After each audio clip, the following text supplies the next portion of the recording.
Review নিয়ে তো টালবাহানা চলছে, কখনো 4 তারিখ, আবার 8, আবার 5, এগুলো চলতেই আছে। যাই হোক, দেখা যাক, পজিটিভ থাকছি আমরা এবং নিশ্চয়ই ভালো বেঞ্চ গঠন হবে এবং ভালো কিছু হবে।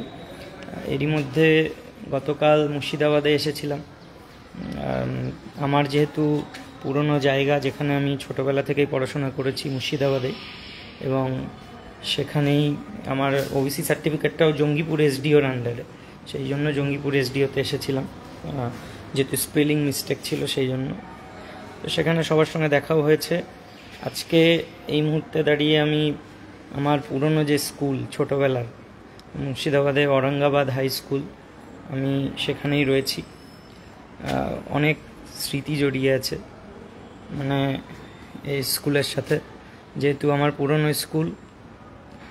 একেবারে ছোট থেকে মানুষ যে জায়গায় আমি একদম জন্ম থেকে শুরু করে বেশিরভাগ সময়টাই কেটেছে আমার ঔরঙ্গাবাদে। তো সেই জায়গায় ঔরঙ্গাবাদ হাই স্কুলে এসে খুব ভালো লাগছে। আর বিভিন্ন ক্লাসরুমগুলো দেখছি ঘুরে ঘুরে, কারণ পুরনো স্কুলের একটা স্মৃতি সবসময় মানে ভালো লাগায় মনকে। তো সেই জায়গায় কখনো যা হয় আর কি, পুরনো স্কুলে আসলে ওই ক্লাসটায় ক্লাস 10 ছিলাম, এখানে ক্লাস 9 পড়তাম। এইগুলো স্মৃতির মণিকোঠায় কিছু কিছু সময় ভালো লাগায়।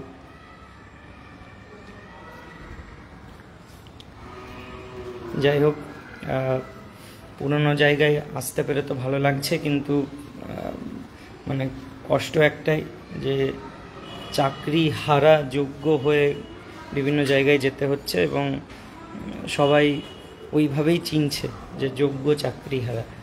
সেই জায়গাটা নিশ্চয়ই কাটিয়ে উঠবো আশা রাখি, এবং খুব তাড়াতাড়ি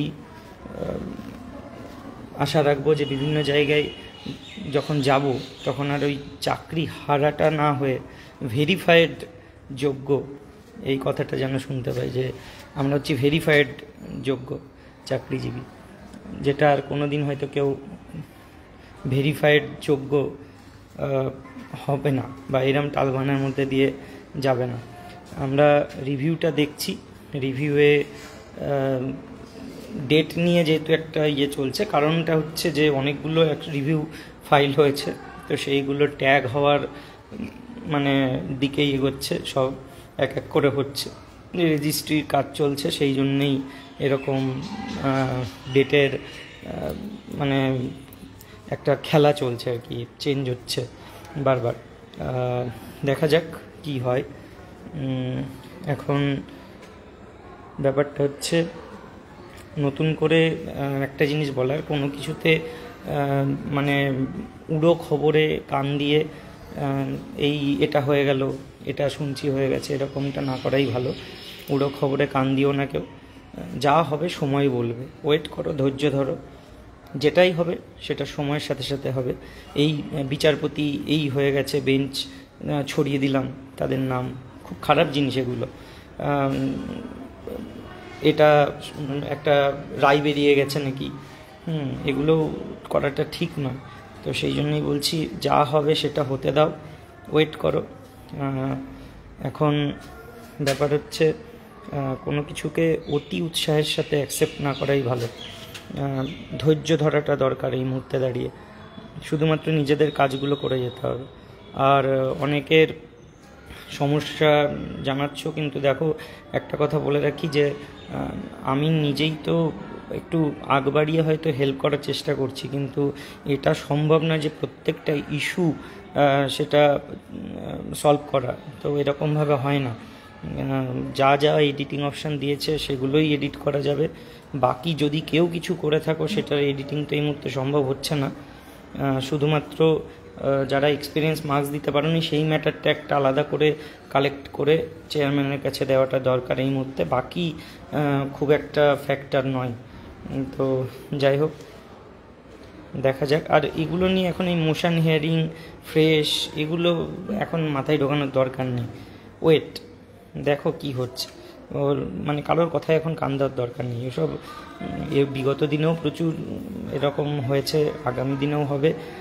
সত্যতা এখনও অবধি তো কেউ জানে না, তাহলে ওই কোন বিচারপতি থাকবে, কি হয়ে গেছে না হয়েছে, এগুলো শুনে লাভ নেই, ঠিক আছে? এগুলোতে কান দিয়ে লাভ নেই। আর আপনারা এগুলো ছড়াবেনও না, যে একটা কোথাও কিছু পেলাম সঙ্গে সঙ্গে ফরওয়ার্ড হয়ে গেল, এগুলো খুব খারাপ জিনিস। যে জিনিসের সত্যতা যাচাই হয়নি সেই জিনিস আমি কেন বিভিন্ন জায়গায় ছড়িয়ে দেব? তো এগুলো ঠিক নয়, এগুলো থেকে বিরত থাকুন। মানে শুধুমাত্র নিজেদের কাজগুলো এগিয়ে নিয়ে যাওয়া যাক, বাকি যা হবে সেটা সময় বলবে। কোর্টে হোক, কোনো খবর সামনে যখন আসবে তখনই দেখা যাবে, তার আগে কিছু আলোচনা না করাই ভালো। যাই হোক, আর যাদের যাদের মানে এই সমস্যাগুলো রয়েছে, ওই যেটা বলছিলাম যে এক্সপিরিয়েন্স মার্কস এর ক্ষেত্রে যে অনেকে 9-10-এ চাকরি করছে, 11-12-এর ইয়েটা দাওনি, সেক্ষেত্রে তারা একটা লিস্ট করে আমরা ওটা চেয়ারম্যানের কাছে জমা দেব, ঠিক আছে? আমি একটা লিস্টের কথা বলবো এবং লিস্ট করে ওটা চেয়ারম্যানকে জমা দেব। তো সেটার জন্য ওটা একটু পরে পোস্ট করছি, তোমরা সবাই ওখানে দিও। বাকি কোনো কিছু নিয়ে অত উতলা হওয়ার কিছু হয়নি এখন অবধি। যখন কোনো কিছু ফাইনাল হবে তখন আমরা সেটা নিয়ে ভাববো, তার আগে প্যানিকড হওয়ার কিচ্ছু নেই। এই কে একটা কি বললো বা গ্রুপে খবর পেলাম, তা আমি এরকমভাবে যদি আমি এখন কোনো একটা খবর দিয়ে দিই, তো সেটাই যদি এখন গ্রুপে গ্রুপে ছড়িয়ে পড়ে কোনো রকম অথেন্টিকেশন ছাড়া, ঠিক আছে? তাহলে ওটা ঠিক নয়, এগুলো বড় বাজে দিক এবং এটা করাটা উচিত নয়, ঠিক আছে? ধন্যবাদ সকলকে।